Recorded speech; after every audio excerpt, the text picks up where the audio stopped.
9 जनवरी 2021 को मेरी मम्मी जी का देहांत हो गया था। 10 महीने पहले यानी कि 17 मार्च 2020 को मेरे पापा जी भी एक्सपायर हो गए। लेकिन याद भी बहुत आती है, क्या करें, और भुलाने की कोशिश करते हैं लेकिन भूल नहीं पाते। कहते हैं ना कि मालिक की मर्जी के बिना तो पत्ता भी नहीं हिल सकता। Hey guys, welcome to our channel. Guys, आज का जो दिन है ये बहुत ही हमारे लिए दुखदायी रहा था, क्योंकि आज है 9 तारीख और इसी दिन 9 जनवरी 2021 को मेरी मम्मी जी का स्वर्गवास हो गया था। तो ये दिन और ये तारीख जो है वो हमारे लिए बड़ी घटनापूर्ण रही थी। 9-10 महीने पहले यानी कि 17 मार्च 2020 को मेरे पापा जी भी एक्सपायर हो गए और इसके बाद 2021 के अंदर मेरी मम्मी जी भी एक्सपायर हो गई। तो ये बड़े दुख के साथ अभिव्यक्त करना पड़ रहा है कि जो आज इस दिन हमारे बीच नहीं है।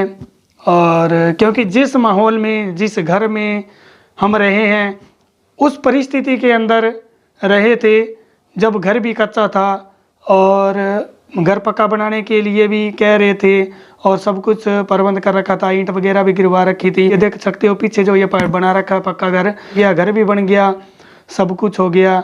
लेकिन अब हमारे बीच मेरी मम्मी जो है, मेरे पापा जो है वो हमारी खुशी के अंदर शामिल नहीं हो पाए। तो ये दुख की बात है। और आज लगभग 9 जनवरी 2021 को एक्सपायर हुए थे मेरे मम्मी जी और आज लगभग 2023 हो गए, तो 2 साल हो गए और जो हमारे बीच में नहीं है। तो माता पिता ने हमारे लिए बहुत कुछ किया और उनका ही देन है, ये सब कुछ है जो उनका ही दिया हुआ है और हम क्या कर सकते हैं, कुछ अकेले कुछ भी नहीं कर सकते। और हमें पढ़ाया लिखाया है, तब भी हमारे माता पिता ने पढ़ाया है। जब मैं जेबीटी करने के लिए गया था तब मुझे भैंस बेच करके मुझे जेबीटी करवाई थी। उसके बाद में मेरा भाई जब दिहाड़ी के लिए जाता था तब पैसे इकट्ठे करके मेरे को वहाँ भेजते थे और मोरनी हिल्स पंचकुला से मैंने जेबीटी की है। और जेबीटी करके आया तब इतने खुश थे घर वाले, मम्मी पापा भाई बहन सब खुश थे। तो भी अब तैयारी करेगा आगे। तो जब टाइम आया तैयारी करने के लिए और मैं तैयारी भी कर रहा था, जब सीटेट का एग्ज़ाम था तो उससे पहले यानी कि मेरे पापा जी भी एक्सपायर हो गए और फिर मेरा सीटेट देने का मन नहीं किया। लेकिन जैसे तैसे फिर मैंने वो सीटेट दे के आया और फिर रिजल्ट आया तो वो क्वालिफाई हो गया था। इसके बाद में रेट का एग्ज़ाम था 2021 के अंदर होना था, तो उससे पहले मेरी मम्मी जी एक्सपायर हो। तो पहले मैं तैयारी कर रहा था मस्त से, पूरी अच्छे तरीके से चल रही थी। लेकिन जब एक बार में इस प्रकार की घटना हो जाए, एक ही घर के अंदर 2 घटना एक साथ हो जाए, टाइम कितना 10 महीने का टाइम था बीच के अंदर, और इस प्रकार की घटना हो जाए तब क्या बीतेगी आप सोच सकते हो। तो जब रीट का एग्ज़ाम था उससे पहले इस प्रकार की घटना हुई तो फिर एग्ज़ाम भी हुआ बाद में, लेकिन मैं देने के लिए गया था। लेकिन एग्ज़ाम किस तरह से होता है वो आपको पता ही है। जैसे दिमाग में तो वो स्थिति चल रही और एग्ज़ाम देने के लिए गया था मैं, तो फिर भी वो पेपर तो दे करके आ गया था मैं। और उसमें मेरे नंबर बने थे, 100 नंबर बने थे 150 में से, 150 में से 100 नंबर बन गए थे। और उस समय जब मेरिट गई थी 133 की तो वो नहीं हो पाया। आज का दिन जो है वो मतलब कि हमारे लिए इसी तारीख को 9 जनवरी को और बहुत ही दुखदायी घटना घटी थी हमारे परिवार पर, हमारे घर के ऊपर, हमारे ऊपर। अब जो जिम्मेवारी है वो सारी की सारी भाई पर आ गई है। मेरा बड़ा भाई है वो दुकान करते हैं और मैं पढ़ता हूँ, एक बहन है, तो सारी जिम्मेवारी भी आ गई है। तो सोच सकते हो। और कहते हैं ना कि घर को स्थिति को देख करके चलाना चाहिए। ये तो हमने पहले ही मतलब कि इस प्रकार से चलते थे कि घर की स्थिति को देख करके, घर के माहौल को देख करके चलते थे भी किस प्रकार घर है वैसे ही चलना चाहिए। जैसा घर है, जिस प्रकार का है, यानी कहते हैं ना जैसी सोड़ वैसे ही पग पसारना चाहिए।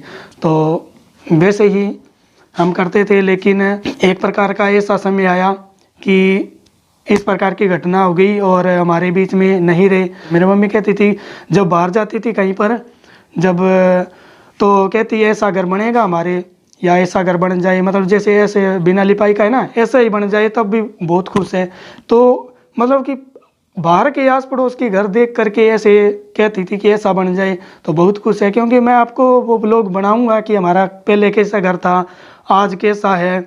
तो आज इस प्रकार का पक्का घर जो है वो बन गया है, लेकिन फिर भी हमारी खुशी के अंदर जो है वो हमारे मम्मी पापा शामिल नहीं हो पाए। भगवान को मंजूर नहीं था कि वो शामिल हो जाए, और ये बन गया मकान भी, लेकिन वो नहीं हैं आज के दिन। और अगर वो होते तो बहुत खुशी होती। दुख तो बहुत होता है गाइज, जब अपने घर से अलविदा होते हैं, अपना सदस्य, अपने घर का सदस्य जब अलविदा होता है, हमें छोड़ करके जाता है, तो बहुत दुख होता है। लेकिन याद भी बहुत आती है, क्या करें। और भुलाने की कोशिश करते लेकिन भूल नहीं पाते। तो भूल तो नहीं पाते, लेकिन उनके बताए हुए राह पर, कदमों पर हम चलते हैं। उनका एक ही कथन था, एक ही वाक्य था कि कभी भी गलत काम मत करो, और मतलब कि रोटी चाहे आधी खा लो, और गलत काम मत करो, सही काम करो। ये देख सकते हो पीछे जो फ़ोटो लगी है, ये मेरे मम्मी की, पापा की, दादा की, दादी की है। और ये सोचा नहीं था कि ऐसा भी समय आ जाएगा कि इस प्रकार की स्थिति हो जाएगी, लेकिन पता नहीं भगवान को मंजूर नहीं था। कहते हैं ना कि मालिक की मर्ज़ी के बिना तो पत्ता भी नहीं हिल सकता। जब मर्ज़ी होती है, हवा चलती है, तभी पत्ता हिल सकता है, वैसे तो हिल भी नहीं सकता। तो वो मालिक की मर्ज़ी है, उनके आगे तो कोई रोक भी नहीं सकता। तो सभी को अपने माता पिता की सेवा करनी चाहिए, उनका आदर सम्मान करना चाहिए, और जो भी है उनकी सेवा करनी चाहिए। क्योंकि हमें अपने जब बुजुर्ग हो जाते हैं माता पिता, तो उनकी सेवा करनी चाहिए, उनको छोड़ना नहीं चाहिए, ना वृद्धाश्रम में छोड़ना चाहिए। क्योंकि बूढ़े माँ बाप से नफरत नहीं करनी चाहिए, गरीब मित्र दोस्त से कभी भी नफरत नहीं करनी चाहिए, फटे पुराने कपड़ों से कभी नफरत नहीं करना चाहिए। जैसे देखा होगा कि अपने माता पिता जो है वो खुद फटे पुराने कपड़े पहन करके हमें अच्छे अच्छे कपड़े ला करके देते हैं, अपने बच्चों के लिए, अपने परिवार के लिए सोचते हैं, और दिहाड़ी मजदूरी कर करके हमें पढ़ाते हैं, हमें कपड़े दिलाते हैं। तो हमें भी सोचना चाहिए कि ये इस प्रकार से कर रहे हैं इस स्थिति में, और कैसे हमें मांगना है, क्या चाहिए, जो ज़रूरत की चीज़ें है वो लेनी चाहिए ना। खुद कमाएंगे ना तब पता चलेगा। लेकिन जब माँ बाप के पैसों से जब हम कुछ चीज़ें खरीदते हैं, बस कहना होता है कि ये नहीं है, ये नहीं है। जब खुद कमाने लग जाएंगे ना, तो 1 रुपया भी सोच समझ कर लगाएंगे।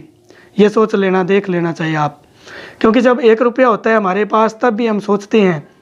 मैं सोचता हूँ खुद है, तो 1 रुपये की माचिस आती है, और वो माचिस 10 दिन तो कम से कम चलती है आग जलाने के लिए। तो 1 रुपया, 10 रुपया वो भी सोच सोच करके लगाना पड़ता है। जहाँ लगाने की ज़रूरत होती है वहाँ लगाना भी पड़ता है, और जहाँ बचते हैं वहाँ बचाना भी पड़ता है। तो ये सोच करके चलना पड़ता है, स्थिति के अनुसार चलना पड़ता है, और घर गृहस्थी को देख करके चलना पड़ता है। जैसे कि हमारे माता पिता खेती करते हैं, मजदूरी पर जाते हैं, हम कहें उनको ये ब्रांडेड कपड़े लेके आओ, ये मोटरसाइकिल लेके आओ, ये गाड़ी लेकर आओ, ये मुझे दिलाओ, ये दिलाओ, तो ये एक तरह के उनके ऊपर जो डिप्रेशन डालने वाली बात हो जाती है। तो ऐसा नहीं करना चाहिए गाइस, अपने माता पिता की सेवा करनी चाहिए।